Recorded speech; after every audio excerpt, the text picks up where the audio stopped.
ఈరోజు ఈ మాటలు మనం చదువుతుంటే ఏ మనుషుడికి ఇలాంటి ప్రేమ లేదు, కానీ యేసు నామాన్ని ఇక్కడ పెడితే ఖచ్చితంగా సెట్ అవుద్ది. చూడండి, మళ్ళీ ఒకసారి చదువుతున్నాను చూడండి. 13వ అధ్యాయము 4వ వచనం. యేసుక్రీస్తు దీర్ఘకాలము సహించును, యేసుక్రీస్తు దయ చూపించును, యేసుక్రీస్తు మత్సరపడడు, యేసుక్రీస్తు డంబముగా ప్రవర్తించడు, యేసుక్రీస్తు ఉప్పొంగడు, యేసుక్రీస్తు అమర్యాదగా నడవడు, యేసుక్రీస్తు స్వప్రయోజనం విచారించుకొనడు, యేసుక్రీస్తు త్వరగా కోపపడడు, యేసుక్రీస్తు అపకారమును మనసులో ఉంచుకొనడు, యేసుక్రీస్తు దుర్నీతి యందు సంతోషపడక సత్యమునందు సంతోషించును, యేసుక్రీస్తు అన్నిటినీ తాళుకొనును, యేసుక్రీస్తు అన్నిటినీ నమ్మును, యేసుక్రీస్తు అన్నిటినీ నిరీక్షించును, యేసుక్రీస్తు అన్నిటినీ ఓర్చుకొనును. యేసుక్రీస్తు ప్రేమ శాశ్వత కాలము. సెట్ అయిందా? సెట్ అవ్వలేదా? యేసుక్రీస్తు దీర్ఘకాలము సహించును. యేసుక్రీస్తు యొక్క ప్రేమ ఎంత సహనంతో కూడిందంటే, ఆయన ఎంత దీర్ఘశాంతం గలవాడంటే 30 ఏళ్ళు, 40 ఏళ్ళు, 50 ఏళ్ళు, 60 ఏళ్ళు వచ్చినా మన పాపాలకు రావలసిన ప్రతిఫలం మన నెత్తి మీద వేయటం లేదు. మనల్ని శిక్షించకుండా సహిస్తున్నాడు, ఆయన ఓర్చుకుంటున్నాడు. దాన్ని గ్రహిస్తం లేదు. నాకేం జరిగింది, ప్రార్థన చేయకపోతే ఏమైంది, అబద్ధమాడితే ఏమొచ్చింది, తప్పు చేస్తే ఏమైంది, తాగుతున్నాం కదా, నా లంగ్స్ ఏం పాడవలా, నేను గట్టుకుంటా అని కొంతమంది వెర్రవేగుతుంటారు. అది దేవుడు నిన్ను నశించిపోకూడదని, నీ మీద కోపం పడకూడదని దీర్ఘశాంతం చూపిస్తున్నాడని చాలామంది గుర్తిస్తాం లేదండి. ఆయన దీర్ఘశాంతం కలిగిన వాడు. మీరు బైబిల్లో చదివితే ఆయన దీర్ఘశాంతం కలిగిన వాడు. ఆయన కోపము క్షణమాత్రముండును. కోపం ఎంతసేపు అంట? క్షణం. మీకు ఎప్పుడైనా యాక్సిడెంట్ అయిందా? ఎంతసేపు పడుతుంది యాక్సిడెంట్ అవడానికి? అవుతున్నా గుద్దుతున్నా అని చెప్పి గుద్దుద్దా? చూస్తూనే ఉంటాం. నాకు ఓసారి సైకిల్ మీద యాక్సిడెంట్ అయింది, ఓసారి బైక్ మీద యాక్సిడెంట్ అయింది, ఓసారి కారు యాక్సిడెంట్ అయింది. ఏంటండి, నేను ప్రార్థన చేసుకుంటా పాట పాడుకుంటూ పోయేవాడిని ఆ రోజుల్లో. సైకిల్ మీద పోతా ఉన్నాను, సైకిల్ పట్టుకొని పోతా ఉన్నాను, రోడ్డు పట్టుకొని కూర్చున్నా. అది ఎప్పుడు గుద్దాడో, సైకిల్ ఎప్పుడు పోయిందో, నేను ఎప్పుడు రోడ్డు మీద పడ్డానో, రోడ్డు ఎప్పుడు పట్టుకున్నానో నాకు తెలియలా. ఆ క్షణంలో దేవుడు నన్ను విడిచిపెడితే, ఆ కారు నన్ను నెత్తి మీద నుంచి వెళ్ళిపోతే ఆ రోజే గుండె పగిలిపోయేది. ఏంటండి, క్షణం మర్చిపోయాడంటే దేవుడు గుద్దినప్పుడు అయిపోయింది లైఫ్. ఏమైందండి, కోడిగుడ్డును తీసుకొచ్చి కింద పడేశారనుకోండి, ఏమవుద్ది? సారీ అంటే అతుక్కుంటుందా? మళ్ళీ దాంట్లో అన్ని ఎక్కించి మళ్ళీ అంటించగలరా? అంతే. మనకు పెద్ద కోడిగుడ్డు ఉంది ఇక్కడ. ఇదిగో ఈ కోడిగుడ్డు మీద రబ్బర్ టైర్ ఎక్కిందనుకోండి, ఏమైపోయింది? ఇందులో నుంచి ఎర్రసొన తెల్లసొన వస్తుంది. ఆ కోడిగుడ్డు బయలుపోతే ఆమ్లెట్ అని వేసుకొని తినొచ్చు. ఈ కోడిగుడ్డు బయలుపోతే మళ్ళీ సమాధి పెట్టుకు డబ్బులు కావాలి. ఏంటండి, దేవుని కృప వలన మనం బ్రతుకుతున్నాం. నిమిషానికి 72 సార్లు గుండె కొట్టుకుంటుంది. నిమిషానికి 25 సార్లు శ్వాస నిశ్వాసాలు జరుగుతున్నాయి. టక్కు అంటే అయిపోయింది హార్ట్ అటాక్. ఊపిరి పైకి వెళ్ళిపోయిందంటే అంతే, అయిపోయాడు, అంతే. కాదు ఏమండి, ఎంత విర్రవేగుతాడు మానవుడు. మన కాలగతులు ఆయన చేతుల్లో ఉన్నాయి. ఆయన ఎంత దీర్ఘశాంతంగా ఉన్నాడు. ఆయన్ని వెతకపోయినా, ఆయన్ని నమ్మకపోయినా, ఆయన మీద ఎదురు తిరిగినా, ఆయన అవమానపరిచినా, ఆయన్ని దుఃఖపెట్టినా, ఆయన మాట వినకపోయినా ఇంకా మారతాడు అని దేవుడు కృప చూపిస్తున్నాడు. అయితే బైబిల్ చెప్పింది, ఎన్నిసార్లు గద్దించినను లోబడనలని వాడు హాస్పిటల్లో అడ్మిట్ అయి 6 నెలల్లో చచ్చును అని ఉందా? హఠాత్తుగా నాశనమగును. హాస్పిటల్లో అడ్మిట్ అయితే నేరుగా పడుకుంటాం కదండి. హాస్పిటల్ అప్పుడు ఎవరు గుర్తొస్తారు తెలుసా? అందరికీ అప్పుడు గుర్తొస్తాడు, పైన ఒక పరలోకం ఉంది, దేవుడు ఉన్నాడు, అని అప్పుడు దాకా బైకులు, పొలాలు, ఉద్యోగాలు, కంప్యూటర్లు, సెల్ ఫోన్లు ఇవి చూసుకుంటాం, కానీ దేవుడు వైపు చూడం. మంచం మీద బార్లు ఎల్లికిళ్ళ పడుకున్నప్పుడు అప్పుడు ఊర్ధ్వలోకం మీద దృష్టి పెడుతుంది. అప్పుడు ఏంటండి, అప్పుడు బుద్ధి వస్తుంది. ఏ కాలు ఇరిగితే అప్పుడు బుద్ధి వచ్చి, సరే అమ్మ పాస్టర్ గారిని పిలు, చెయ్యమనిలే ప్రార్థన. అప్పుడు కావాలి పాస్టర్ గారి ప్రార్థన. అప్పుడు పాస్టర్ గారు ప్రార్థన చేయడానికి అవకాశం ఉంది, బాగుపడటానికి అవకాశం ఉంది, మారు మనసు పొందడానికి. కానీ ఎన్నిసార్లు గద్దించిన లోబడినోడికి అటువంటి అవకాశం ఇక లేదు. అందుకని రక్షణ విషయంలో అలక్ష్యం చేయకండి. ఎప్పుడు ఏది సంభవిస్తుందో మనకు తెలియదు కనుక మన ప్రభువు, ప్రాణమిచ్చిన ప్రభువును మనం ప్రేమించి మన జీవితాన్ని ఆయనకి సమర్పించుకోవాలి. ప్రేమ దీర్ఘకాలం సహిస్తుంది. మన ప్రభువు మనల్ని దీర్ఘకాలం సహిస్తున్నాడు, దయ చూపిస్తున్నాడు. దయ అనే మాటకి అర్హత లేని వారిని కనికరించటం, అర్హత లేని వారిని క్షమించటం, యోగ్యత లేని వారిని దీవించటం, దయ చూపించటం. యేసు ప్రభు మనల్ని ఎందుకు దీవిస్తున్నాడు? డబ్బులకు దీవిస్తాడా ఆయన? లేకపోతే మనం మంచి భక్తులమని దీవిస్తాడా? లేకపోతే నిక్కచ్చైగా ఆయనకి ఇష్టలుగా జీవిస్తున్నామన్న వారిని ఆయన దయ చూపిస్తాడనుందా? ఆయన దీనుల ఎడల దయ చూపిస్తున్నాడు, దరిద్రుల మీద దయ చూపిస్తున్నాడు, యోగ్యత లేని వారిని ప్రేమిస్తూ ఉన్నాడు. ఆ సిలువ మీద యేసు ప్రభు వేలాడుతున్నప్పుడు పక్కన ఒక దొంగ, ఇద్దరు దొంగలు వేరాడాడు. ఒక దొంగ అన్నాడు, నువ్వు దేవుడు అయితే దిగిరా, నిన్ను రక్షించుకో, నన్ను కూడా రక్షించన్నాడు. మరో దొంగ ఏమన్నాడు, నీవు అదే శిక్షా విధిలో ఉన్నావు కదా, దేవునికి భయపడవా? మనకైతే ఇది న్యాయమో, ఈయన యందు ఏ దోషమో లేదు, నేను దోషిని, నేను శిక్షకు పాత్రుణ్ణి, ఈయన నిర్దోషి అని విశ్వసించాడు. ఆయన వైపు తిరిగి, యేసు నీ రాజ్యంలోనికి వచ్చినప్పుడు నీవు నన్ను జ్ఞాపకం చేసుకోమన్నాడు. నీ ఇష్టం వచ్చినట్టు భూమిలో బతికి నాతో పాటు సిలువ ఎక్కింది గాక మళ్ళీ పరలోక రాజ్యానికి తీసుకెళ్ళాలి నేను నిన్ను అని అన్నాడా? ఏంటంటే బాప్తిసం పొందు అయిపోతే తీసుకెళ్తాను అన్నాడా?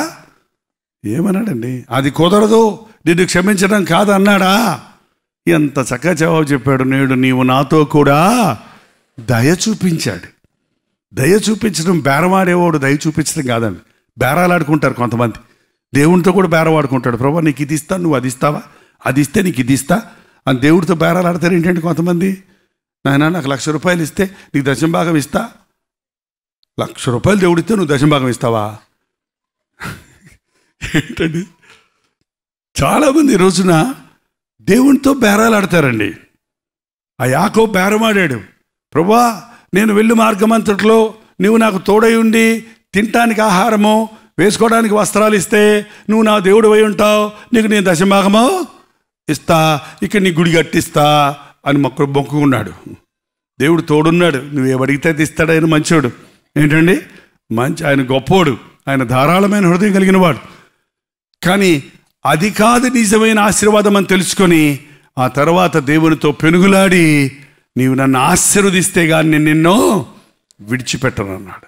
దేవుని ఆశీర్వాదం మనకుంటే అన్న వస్త్రాలు అవే ఉంటాయండి, అన్నీ ఉంటాయి. దేవుని నీతిని, రాజ్యాన్ని మొదట వెతకండి, అప్పుడు ఇవన్నీ మీకు. దేవుని దగ్గరికి వెళ్ళి చవకబారి అడక్కండి, గొప్ప దేవుని దగ్గరికి వెళ్ళి చవకబారి వాటిని అడక్కండి. రాజాది రాజు, ప్రభుల ప్రభు దగ్గరికి వెళ్ళినప్పుడు చిన్న చిన్న విషయాలు అడుక్కోటబెట్టి గొప్ప వాటిని అడగండి.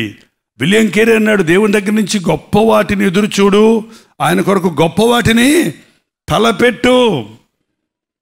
ప్రేమ దయ చూపిస్తుంది. దయగలిగిన ప్రభు బేరమాడకుండా మనం అడిగి ఊహించిన దానికంటే మనకు ఎక్కువ ఇచ్చేవాడిగా ఉన్నాడు. ప్రేమ మత్సరపడదు. మత్సరం అంటే తెలిసిన వాళ్ళు ఎవరో కొంచెం చూపించండి. కుళ్ళు అంటే తెలుసా? అసూయ అంటే తెలుసా? ఒళ్ళు మంట, కడుపు మంట.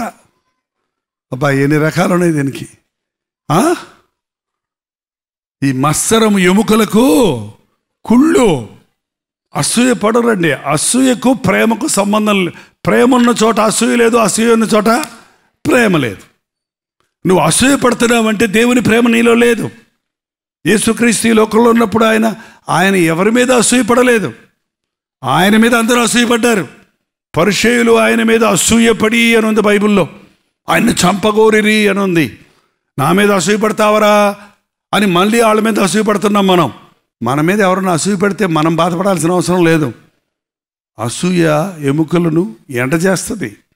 కుళ్ళు, ప్రేమహీనత. ఈ రోజున ఎక్కడ చూసినా ప్రేమ లేదండి, అసూయే. చక్కటి సొంత అన్నదమ్ములు, సొంత తోడి కోడళ్ళు ఒకళ్ళ కంటే ఒకళ్ళు బాగుంటే ఫోన్లే, నేను బాగోపోయినా మా తోడి కోడలు బాగుంది, ఏంటో నేను లేకపోయినా మా బ్రదర్ బాగున్నాడు, మా అన్న బాగున్నాడు, మా తమ్ముడు బాగున్నాడు అనుకోకుండా నాకు లేని దాడికి ఎందుకు ఉండాలి? ఈ రోజున మనుషులు అలాగే ఉన్నారండి. 10th ఫెయిల్ అయ్యాడు మా అబ్బాయి పాస్ అయ్యాడు, అంతే చాలా గొడవ వచ్చేస్తుంది. ఎందుకు పాస్ అవ్వాలాడు? వీళ్ళు మా అబ్బాయి ఫెయిల్ అయ్యాడనే బాధ కంటే వాళ్ళ అబ్బాయి పాస్ అయ్యాడనే బాధ ఎక్కువైపోద్ది.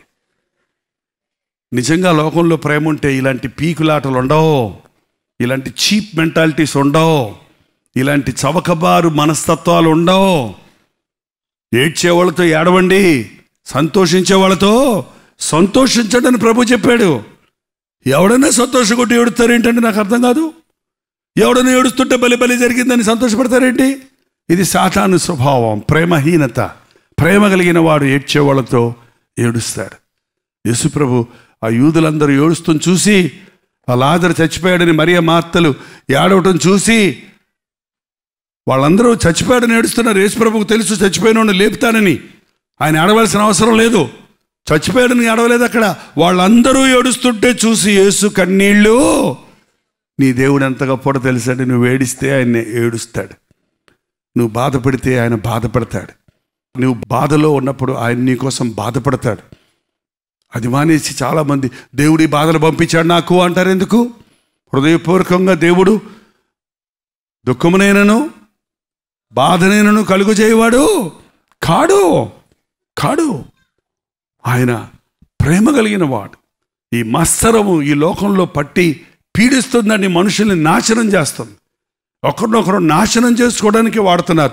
ప్రేమ ఒకరినొకరు బ్రతికిస్తుంది, మత్సరం ఒకరినొకరు పోడు చేస్తుంది. ప్రేమ డంబముగా ప్రవర్తించదు. ఈ డంబం ఎక్కువ అండి ఈ రోజున లోకంలో. ప్రేమ తగ్గించుకుంటుంది. ప్రేమ ఎప్పుడు బయటికి కనపడదు.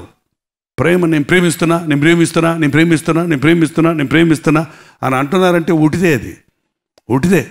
చాలామంది చెబుతారు నేను చచ్చేంత ప్రేమిస్తా, అయితే చావానండి. ప్రేమ డంబంగా ప్రవర్తించదు. డాంబికులు దేవుని సన్నిధిలో నిలవలేరు.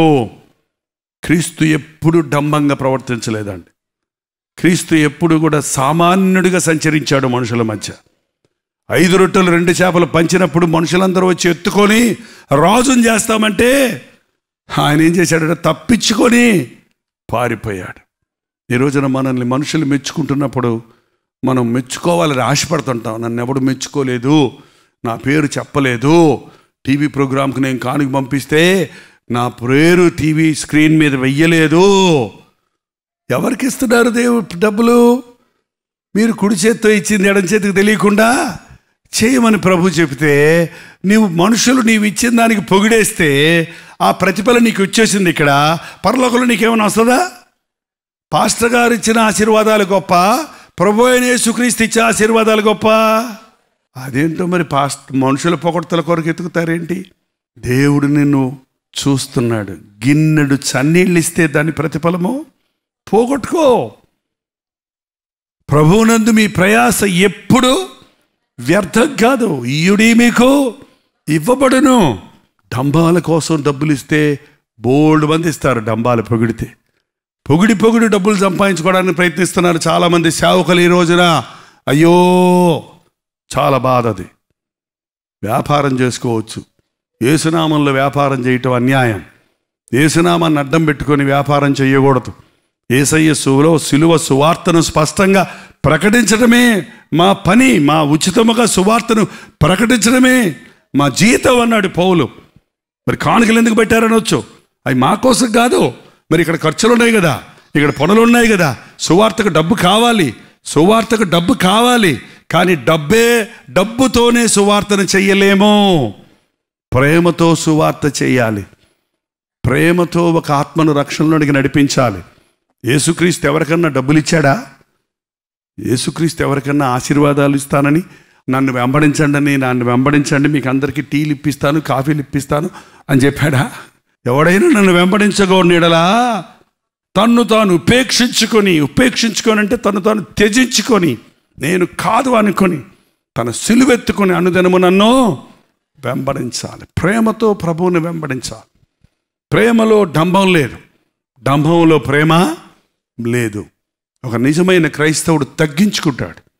ఈ విలియం కేరీ గురించి చెప్తున్నాను కదా. ఆయన ఒక చెప్పులు కుట్టేవాడు. ఆయన దేశంలో ఉన్నప్పుడు చెప్పులు కుట్టే తోలుతోటి చెప్పులు ఇండియా మ్యాప్ చేసి పెట్టుకొని ఈ దేశానికి వెళ్తాను అంటే నవ్వేవాళ్ళంతా అందరూ, నువ్వేంటా ఆయన ఈ దేశం వెళ్ళటం ఏంటని. కానీ అతను ప్రార్థించాడు, ఈ దేశానికి వచ్చాడు.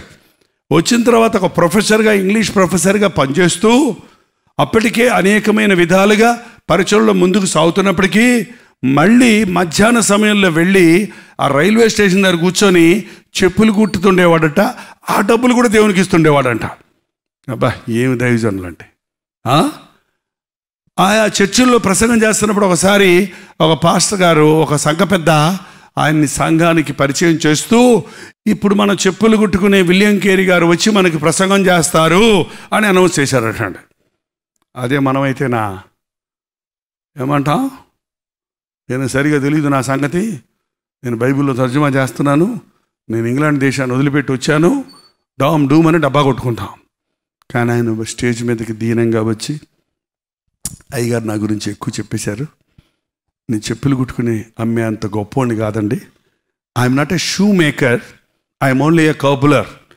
ఆ గొడుగేసుకొని రోడ్డు పక్కన ఉంటారు చూడండి, తెగిపోయిన చెప్పులు కుట్టించి కొడతారే, అలాగూ తెగిపోయిన చెప్పులు రిపేర్ చేసే ఒక చిన్న మనిషినే కానీ ఒక బాటా కంపెనీలాగా, కరోనా కంపెనీలాగా చెప్పులు కుట్టి అమ్మే అంత పెద్ద ధనవంతుడేనో కాదు అని చెప్పి అయినా దేవుడు నన్ను పిలిచాడు, నాకు ఈ పని పెట్టాడు కాబట్టి సువార్త అందిస్తున్నాను అని చెప్పినప్పుడు తలదించుకుంది ఎవరు? తను తాను తగ్గించుకునేవాడు హెచ్చించబడతారు. హెచ్చించుకునేవాడు. ఎప్పుడు డంబానికి పోకండి. ఎప్పుడు మనల్ని ఇతరులు మనుషులు పొగడాలని ఆశించకండి. పొగిడేవాడటండి ఖాళీ చెంచాతో తినిపించేవాడంట, ఖాళీ స్పూన్తో తినిపించేవాడంట పొగిడేవాడు. తిను, భలే ఉంది, నువ్వు తింటేనే బాగుంది, తిని ఇంకొంచెం తిను, ఏముంది అందులో, తినరా, అబ్బా నీకు ఎంత బాగా తిన్నావు, నీ నాలుగు ఎంత ఎర్రగా ఉంది, అబ్బా నీ మూతి ఎంత చక్కగా తిప్పుతున్నావు, తిను, గంట సేపు తిన్నా కడిపే ఉండిద్దా? ఏం లేదు. ఏంటండి పొగడ్తలకి ఎందుకు? మనుషులు మిమ్మల్ని పొగిడినప్పుడు మీకు అయ్యో అన్నాడు ప్రభు. పొగడ్తలతో వెళ్ళిపోతుంది ప్రపంచం అంతా కూడా. పాస్టర్ గారులు కూడా ఒకళ్ళొకళ్ళు పొగుడుకుంటా ఉంటారు. రాజకీయవేత్తలు అంతే, ప్రపంచంలో వ్యక్తులు అంతే. ప్రభు బిడ్డలను చెప్పుకున్న వారు అలా ఉంటే ఎలాగా? డంభమొద్దు. నేను తగిన వాడిని కాదు, నేనేమై ఉన్నాను అది కేవలము దేవుని కృప వలనై ఉన్నాను. పౌలు వంటి వ్యక్తుడు డంబంగా చెప్పుకోవాలంటే ఎన్నో ఉన్నాయి అతనికి. గమానియేలు పాదాల దగ్గర చదివాడు అతను, వేదాలు చదివాడు అతను, మంచి పరిచయుడు, నిష్ట కలిగిన స్క్రిప్చర్ అంతా చదివినవాడు. రోమన్ సిటిజన్ అంటే ఆ రోజుల్లో చాలా గొప్ప. రోమన్ సిటిజన్ అతను, అన్ని విషయాల్లో ఆరితేరినవాడు. కానీ ఏవేవి నాకు లాభకరములో అవి నేను క్రీస్తు నిమిత్తమై నష్టంగా ఎంచుకున్నాను. పరిశుద్ధుడైన పౌలు తన పరిచర్యలో ప్రారంభంలో కొరింథీయులకు రాసిన పత్రికలు అన్నాడు, నేను కూడా అపోస్తలుడే, 12 మంది శిష్యులు మాత్రమే కాదు, ప్రభుతో నేను తిరగకపోయినా నేను ప్రభు దర్శనం చూశాను, ప్రభు నన్ను ఏర్పరచుకున్నాడు అని రాశాడండి. కొద్ది రోజులు సేవ చేశాక, కొన్ని ఆత్మలు సంపాదించాక, ప్రభుతో నడవడం నేర్చుకున్నాక తర్వాత రాసినప్పుడు ఏమన్నాడంటే, నేను పరిశుద్ధులలో ఒకడిని అన్నాడు. అంటే తగ్గాడా ఎక్కాడా? 12 మందిలో ఒకడిని అన్నవాడు నేను కూడా క్రీస్తు రక్తంలో కడగబడిన వాళ్ళల్లో ఒకడిని అన్నాడు. ఏంటంటే తగ్గించుకుంటున్నాడు. జీవితంలో అనేక ఆత్మలు సంపాదించి క్రీస్తు కొరకు అనేక శ్రమలను పడి అనేక విధాలుగా పరిచర్యలో ముందుకు సాగుతూ చెరసాల్లో క్రీస్తు నిమిత్తమై పెట్టబడినప్పుడు, చెరసాల్లో ఉండి ఇంక కొద్ది రోజుల్లో మరణిస్తానన్నప్పుడు రాసిన తిమోతికి రాసిన పత్రికలో ఏమన్నాడో తెలుసా? నేను పాపులందరిలో ప్రధానుణ్ణి. ఏంటండి? ప్రభువుకు దగ్గరగా వచ్చే కొలిది మనం ఎంత దౌర్భాగ్యులమో అర్థమవుతుంది. వితౌట్ గాడ్, దేవుడు లేకపోతే నువ్వే హీరోవి, దేవుడు ఉంటే నువ్వు జీరోవి. దేవుని ముందు నేను ఎంత అనేది నీకు అర్థమవుతుంది. అంత గొప్ప ప్రభువు ముందు నేను ఎంత మాత్రపు వాడిని. నీ దృష్టిలో నువ్వు గొప్పవాడు అనుకుంటే, నీ దృష్టిలోనే నువ్వు గొప్ప మేధావు అనుకుంటే అది ఎంత అజ్ఞానమో చూడండి. చెట్టు లేని చోట ఆమద చెట్టే మహావృక్షం అంట. బా, ఇంత పెద్ద చెట్టులో ఎంత ఎత్తడదండి, అది ఎంత ఎత్తు చెట్టో అనుకుంటారంటండి. దేవునితో మనం ఉన్నప్పుడు మనం తగ్గించుకుంటాం. నీతో నేను సున్నాకు విలువ ఎంత అండి? సున్నాకు విలువ ఎంత? 2 సున్నాలుంటే, 3 సున్నాలుంటే, 100 సున్నాలుంటే, ఎన్ని సున్నాలున్నా సున్నే.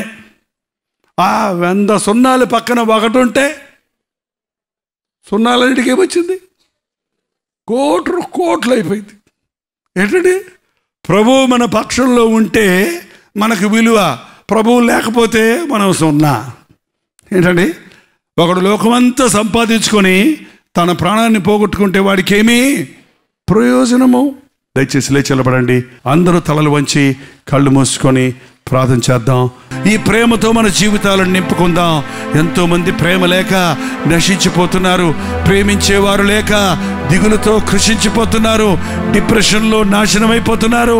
క్రీస్తు ప్రేమిస్తున్నాడన్న మాట, క్రీస్తు నీ కొరకు ప్రాణమిచ్చాడన్న మాట నీవు రుచి చూచి తెలుసుకో, అది ఇతరులకు తెలియజేయి. యేసయ్యా, ఆ పరలోకపు ప్రేమ నాకు దయచేయి నాయనా. పరిశుద్ధంగా జీవించుటకు సహాయం చేయి నాయనా. కోపములో నుండి నన్ను తప్పించు, డంబాల నుండి తప్పించు, అమర్యాద నుండి నన్ను తప్పించు, అపవిత్రమైన కార్యాల నుండి నన్ను తప్పించు తండ్రి. నీ ప్రేమతో సహించుకొని ఓర్చుకొని నన్ను హింసించేవారిని, నన్ను ద్వేషించేవారి కొరకు ప్రార్థించే మనసు దయచేయి నాయన. మా శత్రువులను కూడా ప్రేమించే ఆ క్రీస్తు ప్రేమ మాకు దయచేయి నాయన. మా ఇంటి వారిని మేము ప్రేమించలేకపోతున్నాం, మా సొంత వారిని మేము ప్రేమించలేకపోతున్నాం. అందుకే మా ఇల్లులు నరకాల్లాగా ఉన్నాయ్యా, అందుకే మా గృహాల్లో సమాధానం లేదేసయ్యా. నీ ప్రేమ నాకు దయచేయవా, నీ ప్రేమను మా గృహాలలో కుమ్మరించవా. ప్రతి ఒక్కరు నోరు తెరిచి ప్రార్థన చేద్దాం. ఒక్కసారి మమ్మల్ని చూడు నాయన. మా జీవితాలు ఎండిపోయి ఉన్నాయ్యా, ప్రేమహీనత మాలో ఉంది నాయన. అసూయ ద్వేషాలే మాలో కనపడుతున్నాయి, స్వార్థమే మాలో కనపడుతుంది అయ్యా, డంభమే మాలో కనపడుతుంది నాయన, అమర్యాద తనమే మాలో చూస్తున్నావు నాయన. ఈ అంచె దినాల్లో ప్రేమ చల్లారిపోయిందని, నిజమైన ప్రేమ లేక లోక ప్రేమలుగా అనేకులు నమ్మి మోసగిచ్చే స్నేహితులు, నమ్మి మోసపోతున్న యవ్వన బిడ్డలు, నమ్మి మోసపోతున్నటువంటి నాయన కార్యాలను విస్తారంగా చూస్తున్నామయ్యా. ఇటువంటి భయంకరమైన దినాలలో క్రీస్తు ప్రేమను మా హృదయాలలో కుమ్మరించు నాయన. నీ ప్రేమ మా పెదవుల మీద ఉండనట్లుగా, నీ ప్రేమ మా హృదయములలో నిలిచి ఉండనట్లుగా, మా మాటలలో మా క్రియలలో మేము క్రీస్తు ప్రేమను చూపించి ఈ లోకానికి క్రీస్తు అంటే ఎవరని తెలియజేయనట్లుగా సహాయము చేయి నాయన. మా హృదయాలలో ఉన్న కోపాలు, ద్వేషాలు, అసూయలు, పగలు, కక్షలు మమ్మల్ని నాశనం చేస్తున్నామని తెలుసుకొని ఇప్పుడే నీ శిలువ యొద్ద వాటిని విడిచిపెట్టడానికి సహాయము చేయి నాయన. క్షమాబుద్ధిని కలిగి, కృతజ్ఞతాస్తుతులు చెల్లించే హృదయాన్ని కలిగి, నిన్ను నమ్ముకున్న బిడ్డలుగా, నీ సాక్షులుగా సమాధాన సంతోషాలతో వర్ధిల్లుటకు ఇక్కడికి వచ్చిన ఒక్కొక్కరికి నీ సహాయము చేయము. యేసు క్రీస్తు నామములో అడుగుచున్నాము తండ్రి. ఆమేన్, ఆమేన్, ఆమేన్.